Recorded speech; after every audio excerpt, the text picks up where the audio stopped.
Hello, everyone. It's Ashley, and my friend here, Amber Collum, is joining me today. Thank you so much for joining us. We're going to be talking about the gospel and parenting. So I thought this would be a very relevant topic, especially since we've all been home with our kids a little longer than we're probably used to. So Amber and I have become friends through being in Bible study fellowship together. And she has her own podcast called Grace Enough. So if you haven't heard that, you should definitely listen. It's awesome. I was just listening to the one with Rosario Butterfield this morning, which is awesome. If you haven't listened to that, listen to it. But I just asked Amber because she is a mom, just like a lot of us, who loves Jesus, loves her kids, and wants to show them the gospel. And so she would probably say she's not an expert, but she has experience. And so I just wanted to have a conversation with her about what it looks like for her and her family raising kids to love Jesus. And so that's what our time is going to look like. I'm going to give her a lot of opportunity to share practically what that looks like. So we're going to jump in because I know there's going to be a lot that we want to get through. So I want to give Amber a chance just to introduce herself, and then I have lots of questions for you. So Amber, tell us who you are. Awesome. Well, thanks for having me, Ashley. My name is Amber Cullum.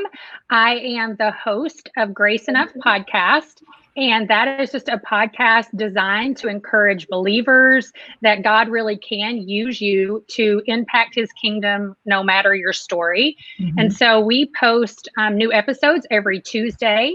And I am a mom to 3. That is my primary job. What I do most of the time, it's a 10, 7, and 4-year-old, and then wife to Sam. And I'm grateful that I am saved by Jesus, because really, I'm not very good at very many things without him. That's for sure. I hear you. For sure. Yeah. Well, I am so grateful that we got to do a season of Bible study fellowship together, which was awesome. If you don't know about BSF, let us know, because we'd love to get connected to it. It's been great for both of our walks with the Lord. When you think about the gospel and parenting, what does it mean to you to apply the gospel as a mom? Well, I mean, I think first of all, it's like crucial to think, what is the gospel? Like, what does that even mean? Because I think in really simple terms, we can look and say, oh, it's that we believe Jesus saved us from our sin, which is 100% what I believe. But it is more than that. I mean, it is something that really should invade every area of our life. It shouldn't really be compartmentalized to only when we're at church, or only when we are at Bible study, or only when we are with those friends who like to talk about Jesus. Mm-hmm. And then it's also something where, it gives us an eternal perspective. And so when I think about the gospel with parenting, I just think, number one is it gives me an opportunity to talk to my kids all the time about what they believe. Not just, I don't have this expectation that I want my kids to believe what I believe. But the reality is, at the end of the day, they do get to choose. At the end of their life, they get to choose. So in our home, we really try to keep a conversation going about even questions, even with my 10-year-old and a 7-year-old. Mm-hmm. I mean, anything is on the table. You can bring anything to us to talk about it. And so that's one thing. And that includes for us, family devotionals, really incorporating that in our day-to-day life. It doesn't have to be something crazy. It could be, you read one verse and then you just say, what do you think that means? Right. And then the biggest thing for me, though, is extending that grace and forgiveness to my kids that has been extended to me. And that is not always easy. And so I spend a lot of time saying, I'm sorry. It's not how I grew up. Mm-hmm. I did not grow up in a family that practice saying I'm sorry a lot. And so the gospel to me is saying, okay, I need Jesus as much as you need Jesus, because I'm not perfect.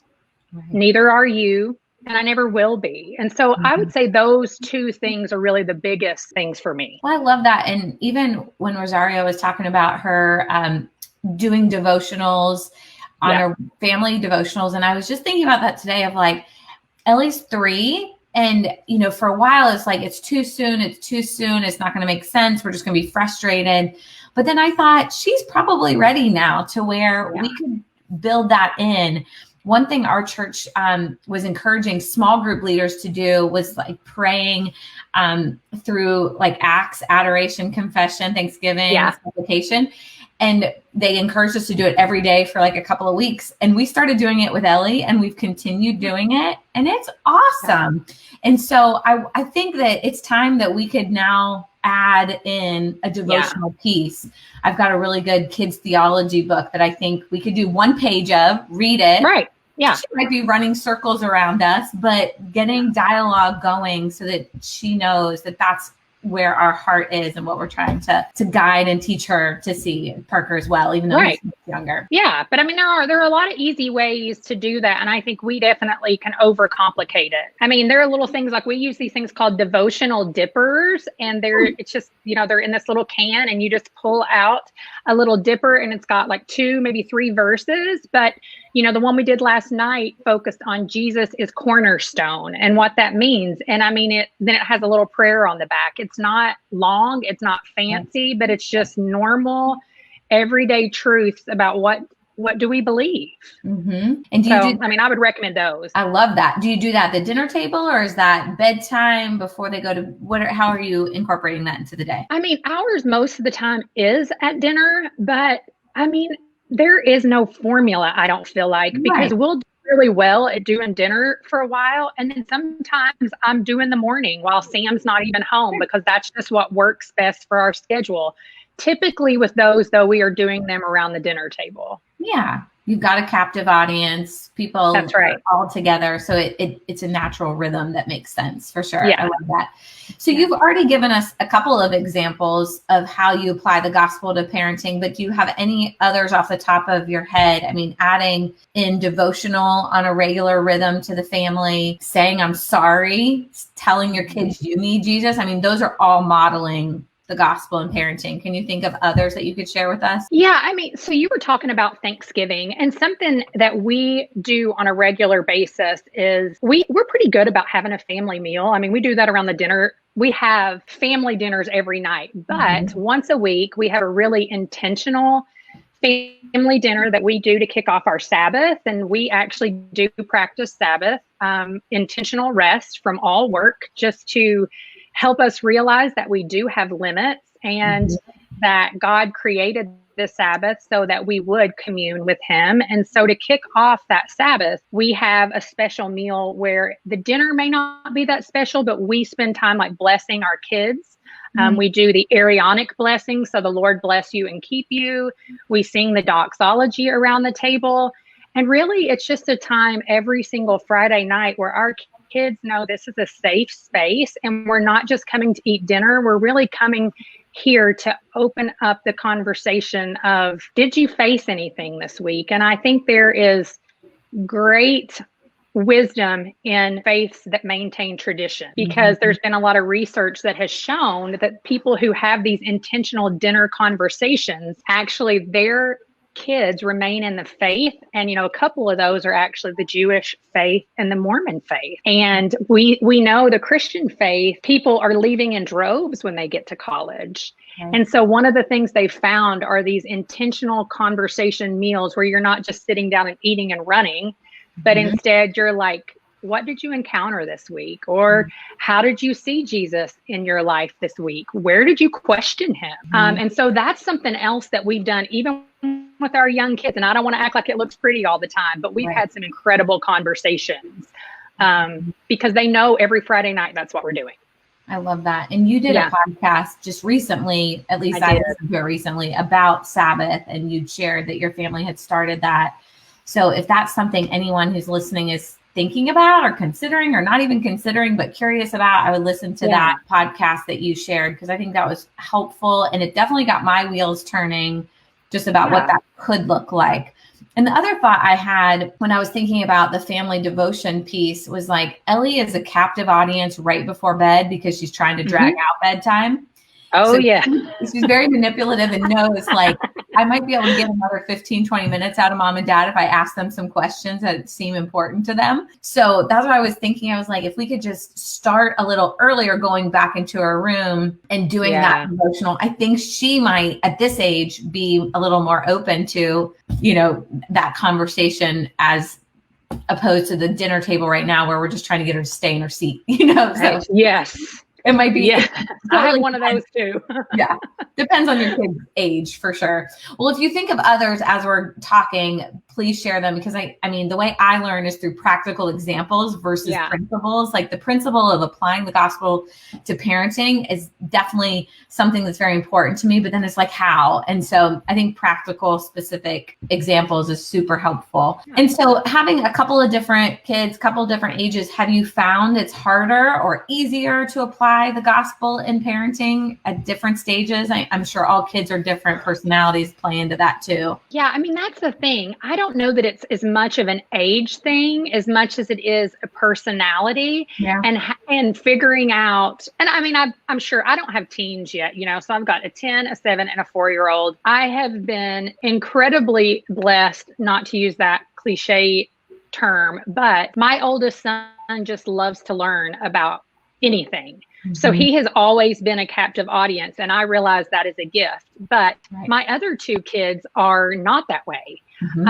They learn differently. They view the world differently. And so I have found that it's the hardest of how I might share, gospel principles, things from the Bible with Bennett is not the way Zoe is going to get them and understand them, nor is that the way that Levi is going to get them and understand them. And so for me, it hasn't been so hard with age as it has been with the different personality. That makes sense.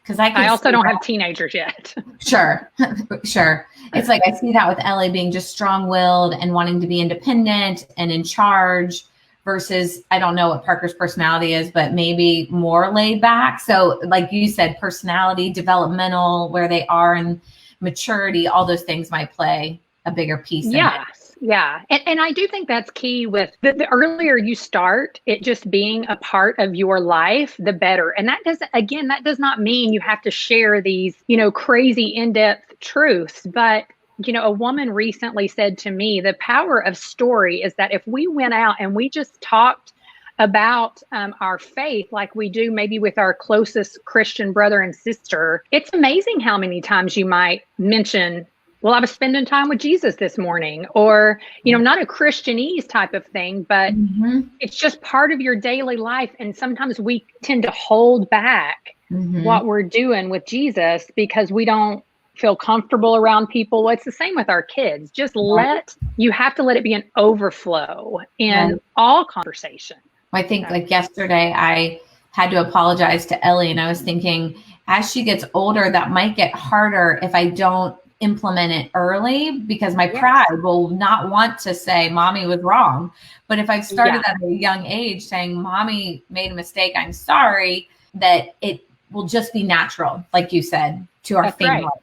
That's what we've done since they were little kids. How would you encourage parents that feel like they have been doing it maybe all wrong up until this point, whatever age of kids they are, and they're like, I really, maybe they've just come to faith, or they've realized that they haven't implemented this into their parenting, or they just went to, a conference on parenting. What would you say to encourage them if this hasn't been a piece of their parenting at this point? Well, first I would say you're not alone. I think that every single parent ever thinks they're screwing up at some time or another, or every Christian parent at some time or another wishes they would have done something differently. And there is no guarantee that your kids are going to make the choices that you want them to make.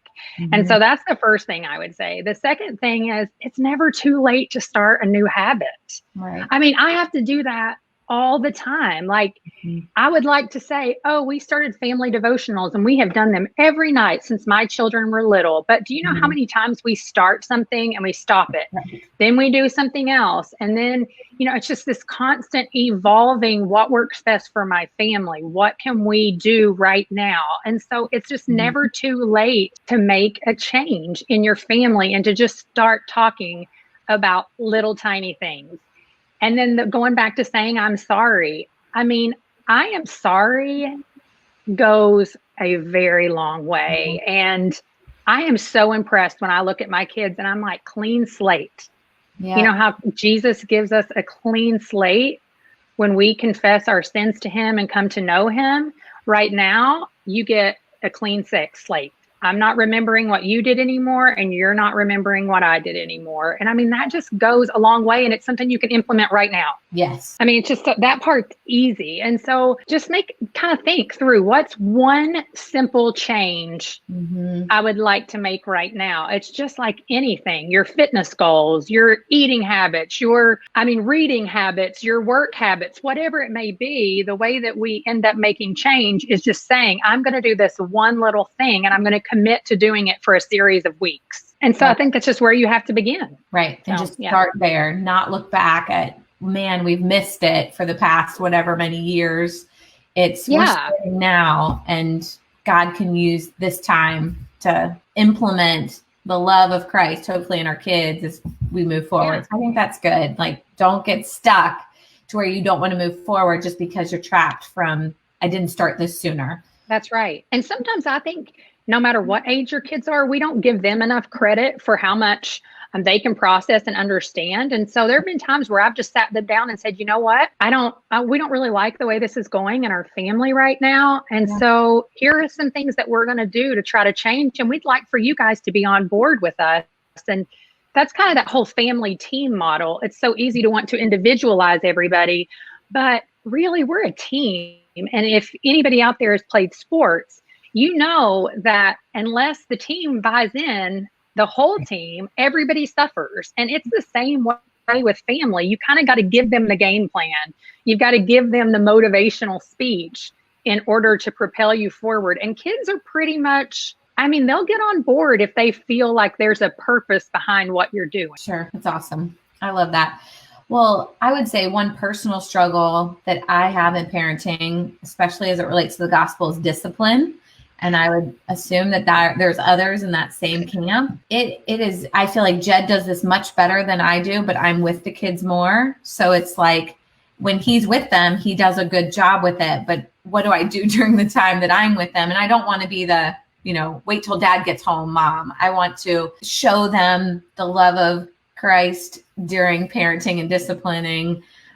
So any practical ideas, thoughts, how do you apply the gospel specifically in discipline? Because that I'm definitely stuck there. Girl, I wish I had tons of wisdom for you, but I am so, I have some tips, but I just want everyone to know I do not do this well. If anybody out there that knows me is watching, they know that like fits of rage and anger are my continual struggle that I'm continually having to confess before my children and before God and asking for, sanctification in that area. So I just want to make sure everybody knows that. But the thing that has impacted me the most is some reading that I've done with Paul David Tripp and Mom Set Free by Jeannie Cunyon is just this idea of it seems so cheesy, but it really is a heart issue. Right. And so often I react out of frustration because I want you to stop doing what you're doing right now because I said so. Well, do we actually do that in real life as adults? When I think about when God is like, okay, I have said, don't do these things. How often do we do them? Well, it's a heart issue. It's I'm rebelling against authority, or I don't really care, or I don't think this is important. And so what has helped me is slowing down and realizing that's my kids. They don't even know sometimes why they're doing what they're doing. And so as much time as it takes, I feel like with discipline slowing down and just waiting till some of the anger goes away and then pulling them aside and having a conversation where you're really trying to get to the heart of the sin issue or the disobedience issue is where it's at. And I don't think there's any easy way to do that. Right.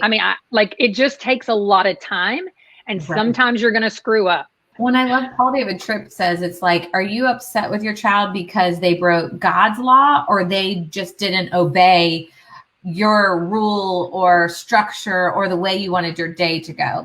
That's right. And that's convicting to think they're getting in the way of what I had planned today. And that's where my anger comes from versus they've disobeyed God. Our heart needs to change for our kids like that we're really here to help save them from themselves. Like their biggest issue is themselves, and we've got to help. And I loved, he said too, I think in the parenting book or at his parenting conference, just like, why are we so frustrated with our kids for kind of giving us this constant reminder that they need Jesus? Like them just being kids and disobeying and needing us to remind them of the gospel and to remind them how much we love them and how much God loves them in the midst of their sin. Why do we keep getting frustrated instead looking at that as an opportunity of God saying, I love your child so much. Yeah. I'm giving you opportunity after opportunity to display that to them.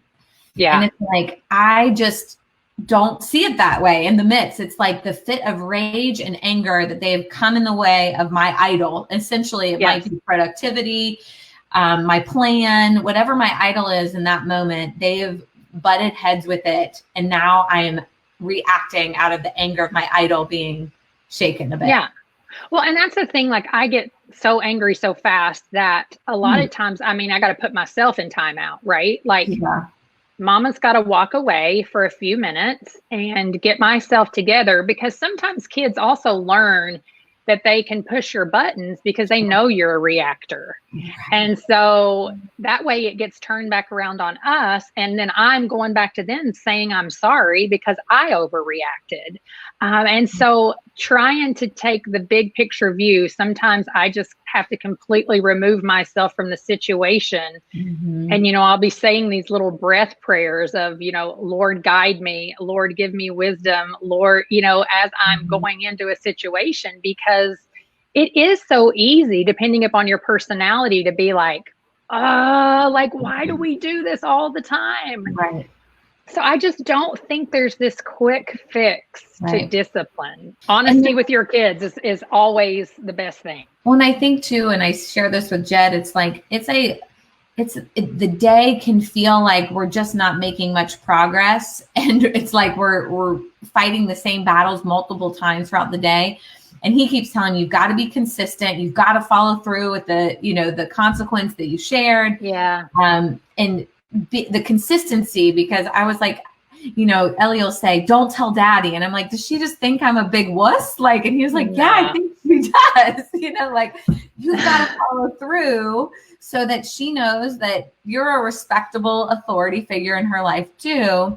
And I just said, I feel like I would be spanking her all day long, or she'd spend her whole day in timeout if I actually followed through on every single consequence. So again, that's where I just wanted to share, like, this is a hard journey, but I think it has a lot to do with us realizing our idols. If we can figure that out, and then, like you said, the practical tip of just walking away, removing yourself, letting the anger dissipate so that you can think a little bit clearer and not have a big regret of, gosh, I handled that terribly. But then if you do, to go back and make it right with your kid, like that's right. Don't harbor it forever. Right. Well, and how old is Ellie again? Is she younger than Levi? Yeah, she'll turn 4 at the end of the summer. Yeah. So it's consistency is key, but I'll tell you what, man, toddlers, they're testers. They just push and push and push. And I will say something that we've used with all 3 kids to various levels is we choose virtues, and you can get that online. They have curriculum, but I haven't used their curriculum or anything. But there's this little poster that's about this big, and I laminated it and everything. And it has virtues on it, like, you know, what kindness means versus being rough. And it, you know, it says, I will not be rough, harsh, or rude. And then it's like, I will be kind, gentle. And I mean, I've had my kids just go up to that to help them identify the behavior when they're really young. And basically, like, read that out loud with me so that they begin to realize, oh, like, I am being very harsh with my words. And I've even had my kids come back to me at times and be like, Mom, I think you need to read the chart. You're being harsh with your words. Right. And it's true. It's true, though, because when I read them, sometimes it's convicting for me. So it's not a guilt type of thing. It's more of, sometimes we need to be able to put words to actually what we're doing. And you don't even realize it a lot of times until you read it. Yes. And so that's something that when they were toddlers, I have found extremely helpful. I love it. Well, you've mentioned them. So my last question was just any resources you would recommend. So you said the parenting book by Paul David Tripp. Yeah. Was it Setting Mom Bombs? So it's Mom Set Free by Jeannie Cunyon.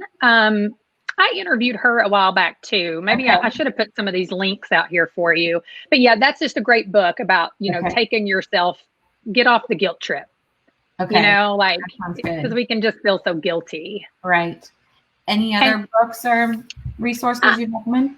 I mean, not just so much for reading, but I will say if your Family Teams is a great resource, and that is an organization, it is a paid organization, but they also have a lot of stuff on Instagram that's just free resources. Yeah. And their model is so wonderful. And so I would say, if you're on social media, you can follow them. Even on Facebook, they have a free website that's just super helpful, or page, I should say. And then, of course, the We Choose Virtues is a great place to look. Love it. And again, I mentioned the Devotional Dippers. And so I would look those up if you have little kids. If you have a wide range of kids, like, it works really well because we have 4, 7, and 10. Yeah. And we can kind of go as deep or as shallow as we want. So those are some of the things I would recommend. Well, I'm going to look into all of those. Those all sound amazing and great and helpful. So thank you so much for just spending a little bit of time talking about what this looks like for you and your family. I want to implement some things and share how it's going once we do, so that I can share that with you. But thanks everyone who did listen. I hope this was helpful. If you have questions, reach out to Amber and I. What is the best way for them to find you? Podcast Grace Enough. They can look you up there. That's right. Is that the best? Yeah, Grace Enough podcast you can listen to anywhere. Pandora, Spotify, Apple Podcasts, Stitcher, it's everywhere. And then we love to connect with people on social media. So that is Facebook and Instagram at Amber_Grace Enough podcast. So thanks for having me, Ashley. Absolutely. Well, I'll look forward to seeing you soon. And thank you for all your time today. All right. You too. Thank you. See you.